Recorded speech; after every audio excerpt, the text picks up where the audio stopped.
This is New Home Insights, the John Burns Real Estate Consulting Podcast. I'll be your host, Dean Worley. As the title promises, we're going to bring you insights into everything housing, latest trends, innovations, observations, and issues of the day.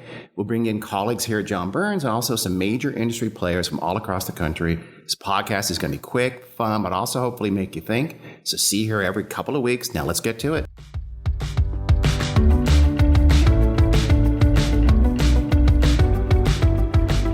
Hey listeners, this is Dean with New Home Insights. Join us now for part 2 of our conversation with CR Herro. Today we're going to cover technology and home automation and offsite construction. How about, okay, let's switch gears. Let's talk about the other kind of disruption, which is the offsite construction in the new home industry. We talked about that on this podcast earlier. Let's explore that a little more. How do you see that playing out? Who will be the major players going forward in that? I see it very pragmatic in that the industry has changed. There's more people retiring in the skilled trades than are going into it. And in order for us to continue to be able to meet the demands and needs of new homes, one, we need access to skilled trades that isn't there. And two, ideally, we need to improve, just like every other industry has improved the manufacturing process. We need to be able to, we're the last industry that builds things in the dirt and in the weather. And so I see it as very pragmatic. If I want to build a good home, I need to do it in a different way because the skilled trades aren't going to be there in 10 years that I need to build 10,000 houses a year. And so offsite construction provides an opportunity for me to improve the manufacturing quality, but also to bring in a whole new type of tradesman that can use AutoCAD and have this big computerized lumber cutting machine and pneumatic tools and racks and cranes and assemble everything right on site, looking at a computer printout of what they need to build, and then ship it to site and erect it on site. It's a very, very simple improvement in the way we currently build, and the only pushback is change, right? Our industry has been very slow in adopting change just because the way we've always done things feels safe. And we're trying to inspire people to do something new. I won't say who the builder was, but I was speaking to a builder not long ago about this exact topic. And their concern was that twofold. One, that there just isn't enough there to guarantee the pipeline in terms of offsite construction. And two, this was a relatively smaller private builder. They were worried that the big guys are going to just absolutely dominate this space and leave whatever capacity there is in offsite, they won't be able to get a piece of that. I do think that there's a dynamic tension between, do you vertically integrate as a home builder? Do you own your offsite construction, or do you allow the trades that you've already partnered with in framing to change the way they frame and to invest in offsite manufacturing? And then it's just, and then it's a supply house. They supply builders just like they do now. And I very much prefer the latter, which is because of the capacity issues, because of the kind of 9-year cyclical nature of our industry, it would be wise just to move our framing trades to offsite panelization and then evolve that framing trade to include things like, well, let's pre-plumb and let's run some electrical and let's do weather wrap. And it gives us a foundation to evolve it from panelization to modularization. And I think that that's going to be key, because shipping a bunch of air isn't going to be cost effective in the long term. But offsite construction, if you look at Japanese manufacturing practices, they build entire hotels a room at a time and just deliver them on the back of a truck on site, and end up with much quicker construction and much higher quality. Japan is very high seismic zone and very dense, and they can put up a 42-story hotel in a month when it takes us 2.5 years to do it, building it, stick built on the ground. So really it's kind of transitioning the subs, the trades, to start using these kind of offsite techniques and technology.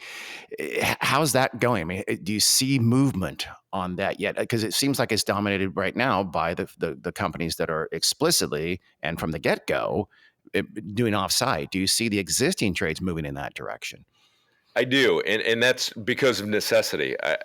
All of the framing trades we're talking to are looking at offsite construction, whether it's, hey, we're going to pre-cut our lumber, or we're going to invest in a warehouse and do some offsite panelization. Everybody in this space is looking to continue to be relevant, because I believe everybody that's in the space recognizes that the industry won't look the same in 10 years, and they're either going to be displaced or they're going to have to participate in their own disruption. So all my big framers are investing in panelization plants as we speak. So we're past the point where we need to psychologically convince the major players here. They're on board. It's just figuring out how to do it now. Is that fair?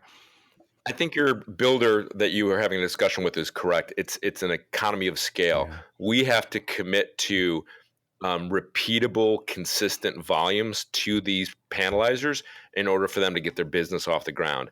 And once they do, we'll never look back. Yeah. Do you see capital playing along in this game too? Is capital going to? I mean, this is going to take a lot of money for these new companies and existing companies that are changing. Do you think that will be an issue? If you look at some of the kind of sweetheart investment deals, there's been a ton of capital going into the Integras and the Kateras and the these panelizers that are looking more at apartment and multifamily building. But I think it's directional. I think that there's a lot of opportunity to bring manufacturing process to the last hand built um, industry in the U.S. and revolutionize it and create a ton of value within the market for it. And you've talked about Japan here. So Japan is a leading edge in this manufacturing. Who else is playing in this space? I mean, all of Asia has been panelizing for quite a while, and it's also what's old is new again. If you look at modular housing, that was the original panelization, and modular housing is becoming very expensive and very beautiful in a lot of applications. There's some modular housing manufacturers in the Pacific Northwest that build multi-million-dollar, very high ceilings and very high amenity levels and modern looking homes. And so, very quietly, I think what's happening is um, people are reconsidering what modular housing looks like. And, the manufactured homes of the 60s aren't the manufactured homes of Yeah. the 2000s. That's a great point too. I up here in Northern California, there's an example of a offsite market. I'm sorry, an offsite new home community, and it's done very well. It's performed well. It's at the kind of entry level portion of the market, and it's selling to relatively younger buyers. And there's been zero stigma with respect to offsite construction among those buyers. Do you see there being any of that old fashioned? Unfair, yes, but old-fashioned kind of stigma from any sector in the market or any part of the country?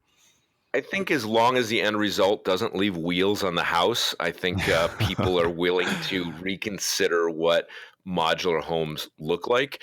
And there has been, the tiny house movement on one end, and then these very, very expensive modular housing on the other. And if you look at Clayton Homes, Yeah. was just recently bought by Berkshire Hathaway, and they have a tremendous opportunity. If you think about, Berkshire Hathaway's portfolio, to really come into single family homes with a different modular construction and displace that kind of meat and potato $300,000 2,800 square foot home with something built off site, dropped on site, and delivered in a week as opposed to a year. Yeah. That's a game changer if that becomes the norm, or at least a big part of the norm. I can't imagine Berkshire Hathaway did it on accident. He has a pretty good track record, so that's He fair to say. does indeed. Yeah. One more thing on offsite is that Japanese companies like Sekisui have recently become major players here in the American builder space. Do you think that will have an impact on offsite?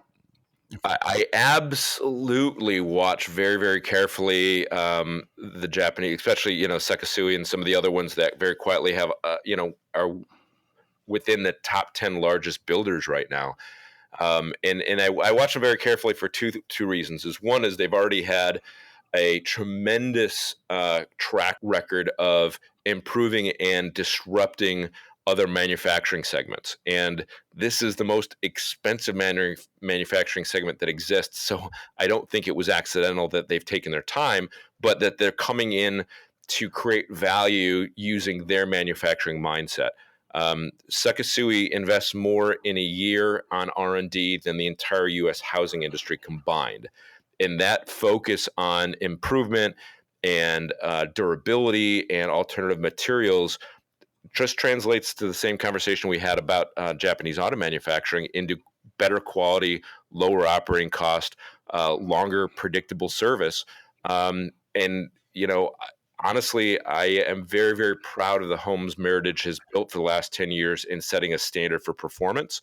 Um, but I think that what Sekisui is going to bring to the marketplace when they bring Japanese manufacturing into the U.S. Will transform that again, and all of us U.S. manufacturing home manufacturers will have to step up in the product we deliver to our customers. Do you see them actually bringing U.S. manufacturing space the way they have in the car industry? I believe so. I think the combination of the two factors we've been talking about, which is the energy efficiency and the opportunity to improve the function of a house, combined with a change in the manufacturing process, is very directive and in line with why Japanese home builders are investing in the U.S. Is there's this great synergy to create value by combining those two and transforming what the market considers quality. And you get a 30-year structural guarantee in Japan, and you get a 10-year here in the U.S.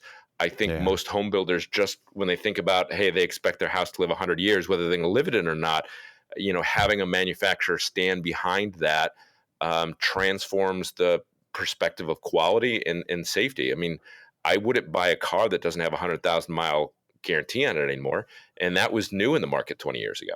Yeah, yeah, that is amazing. So at the very least, the Japanese will probably bring their manufacturing processes or their best practices over here, and then someday we'll see a bad movie starring Michael Keaton about the cultural disconnect there. I think we've learned. I'm considering it to probably be in the reverse, which is it will be Japanese actors coming in and playing the foils. You know what? Honestly, I hope so. That'd be great. Let's turn over to our last topic, which is technology and home automation. Kind of the smart home. In the past, you've talked about how it can't be sort of tech for tech's sake in terms of designing smart features and home automation. What do you mean by that? It's the guiding principle of everything that I do for innovation for Meritage and what I advocate for the industry, which is what are we trying to accomplish? And what I'm always trying to accomplish is I want to build a home for the people I love. Is if not for me as an engineer and a philosopher, but if I was building a home for my grandma or I was building a home for my family, what are the decisions I would make about the materials? What are the decisions I would make about investment in better quality? What are the key aspects? And the technology is evolving to the point where there is a tremendous amount of opportunity to improve the safety of a home and to make it more convenient for the people that live at a home by incorporating technology. So it's not about the technology; it's about how do I improve people's quality of lives. And the when we keep talking about auto manufacturing, when I bought my most recent car, they forced me to download an app, and I thought it was the most silly thing until I started using the silly app, and it'll start my car, it'll locate it when I don't remember where I parked it in the mall, it will tell me when I need to change the oil. And now that I've got that, and I no longer have to kind of worry about where's my car and how many miles since the last time I got my oil changed, it does it for me, and it's intuitive. Well, now I'm going to have that in any new car I buy from this point forward. And the technology is similar. 3 years ago, I bought one of the very first Ring doorbells, and some other executives here at Meritage did. And I couldn't get my fingers around it. Like, why do I want a camera and a speaker and a microphone in my doorbell of all things? I mean, it just seems like way too much technology for a doorbell. And then I saw a good friend of mine named Mike Mancini step out of a business meeting because he was looking at his phone and something Hmm. occurred. And he came back in, and I know Mike really well. I said, what was that all about? And he goes, oh, And I've got that Ring doorbell, and there was a Girl Scout standing at my front door, and I had to go make sure she'd come back after work so I could buy tidbits. And I instantly went from confused to clarity on Ring doorbells, which is my doorbell can help me buy cookies. Okay, that is a lot better than an average doorbell. Yeah. And so I learned that this technology is about how does your home serve to make you feel safe. Like, hey, there's my package. I can let my kids in when they forgot their key. I can negotiate Girl Scout cookies. I can forget if I locked my front door and use my phone to lock it when I'm sitting in my office. I can be stuck in traffic and let my friends in my house, and grab a beer and let my dogs out until I get there. So those sorts of things are what I think the technology is intended to do, which is proactively act to help customers in ways they never thought of, whether it's for security, whether it's for convenience. Some of it's for energy efficiency. Can we have a smart thermostat that knows when we're in the kitchen, turn on our air conditioning in the summertime, and knows as we pull out of the driveway to turn everything down to save us money? And the answer is yeah. It's simple, and we already have a smartphone in our pocket. It's not that much more of a putt to make the thermostat be more responsive to occupancy. And the technology is growing so fast, I can't even tell you what next year is going to look like. I can tell you that this year it's about making our buyers feel safe and making access to their house convenient through the garage and their locks and cameras in their door lock and their doorbells. But what's going to happen after that? The space is moving so fast. I didn't anticipate that smartphones would have all the features that they've got. I can't tell you what a smart home is going to look like, but I can tell you that once a buyer has that sort of functionality in their house, they don't want to go back to keyed locks and a doorbell that just ding dongs when they could have more. It is amazing, how fast we do adopt these new technologies that just, I obviously, not to date myself, but I remember before we even had cell phones, let alone smartphones, that did this incredible array of things to you. So do you see this transition being pretty easy by consumers?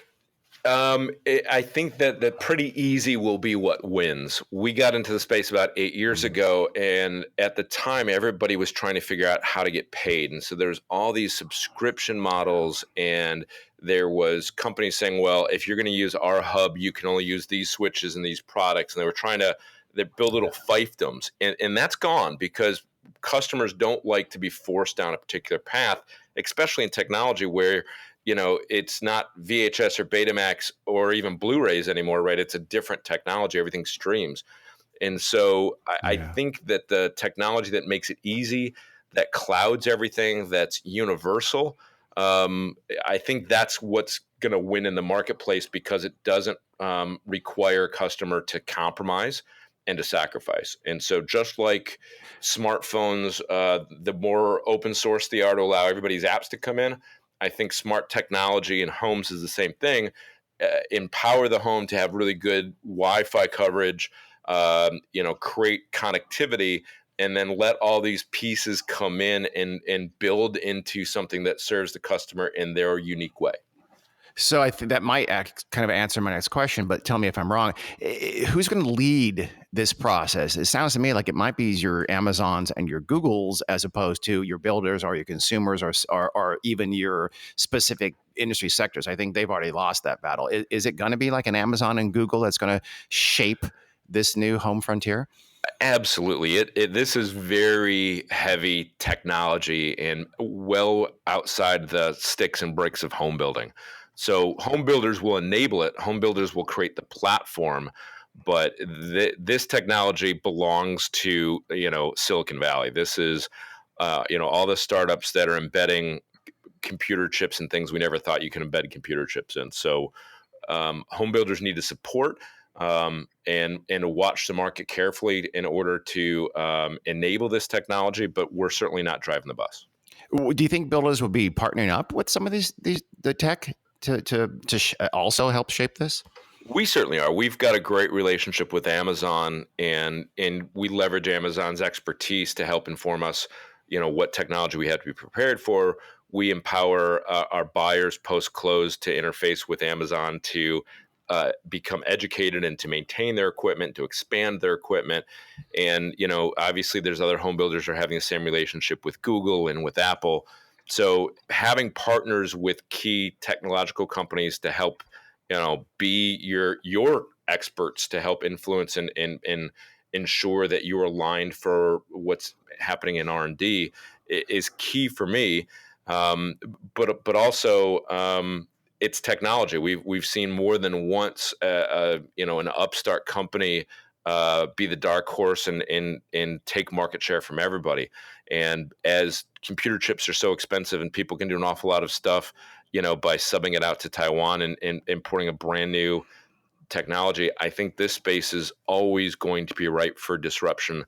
I wouldn't bet against Amazon. I think we're all going to work for Amazon at some point, but I wouldn't. I certainly, even with our relationship with Amazon, would never put all my eggs in one basket. My job to my consumers is to be very agnostic and very open sourced, so that they're not forced down any particular path. Do you see any blowback at all? Like, just like I've walked through a certain builder's models many times who has Alexa just really everywhere. Do you see any kind of resistance along that? Just sort of just shut up, Alexa. And I say that being careful that my Alexa right behind me is not going to now start to talk to me. There's a spectrum of technology. It is 20% are early adopters and they love the technology and they want it embedded to make their life convenient. And millennials certainly have a high percentage of that 20%. There's 10% on the other area, which are pretty technophobes, right? And my little aunt in Chicago, I got her an Alexa Echo device and she unplugs it when she's not using it. And I'm like, well, why do you unplug it? And she tells me she doesn't want them listening to her. I'm like, listen, little old lady, you're not going to say anything that matters to the World Wide Web. But nonetheless, there's that piece. But the middle of America, the 70% between those two, pro and con, is people that just need to be inspired that there's things that technology can do, like give them a grocery list. Hey, this is what's in your refrigerator. Don't forget the eggs and the mayo. Or I'm middle of making dinner and you can talk to Alexa and she'll remind you what the next steps of the recipe are. It's those simple things that technology should not be the end all be all, but it should be a quiet servant to make our lives better. And Okay. I think that's there's no letting that no getting that horse back into the barn. That technology is free and clear and running most of our lives. In terms of costs now, how big of an impact does automation and smart homes have on the cost of a home? And will that, it's kind of the same way we talked about energy efficiency. Is there going to be an upfront cost that maybe the lower spectrum of the market is sort of forced to resist? Or is that not a concern in automation? Um, the basic bones to enable a house to be Wi-Fi capable is pretty much in the pennies. So there's no reason for a builder not to be proactive and to set up a home for Wi-Fi connectivity and to dedicate and identify a spot for that so that there's good coverage. That's really simple and just about being thoughtful. The rest, I truly think, is optional. There can be a buyer that wants to be competitive in the marketplace by including and showcasing the enhanced features, or there can be a builder that says, we're technologically capable, but it's up to you to choose post close. And I think that there's a position in the market for both of those brands, and there will be forever. I think that the hey all included approach, so you don't have to think about it, is one level of customer service, and we're gonna not get in your way, so you can customize it by yourself is the other. And I'm sure both. As I look at the top 20 builders, there's examples, very clear examples of all of that.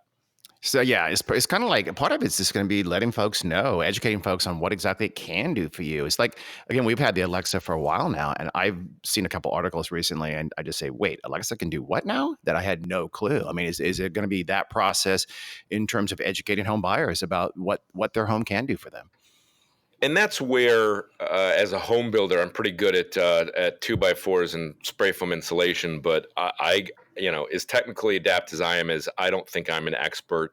And our relationship with Amazon comes from us putting Amazon in direct contact with our consumers to help train and inspire them of what's available to today. So I like the relationship Meritage has with Amazon as an enabling feature of technologies that we're including in our home so that buyers can get more from those features than, just a small little puck shaped, jukebox. Yeah. Um, so I think we will continue doing that, and there'll be other businesses that come up that are enabling businesses like that.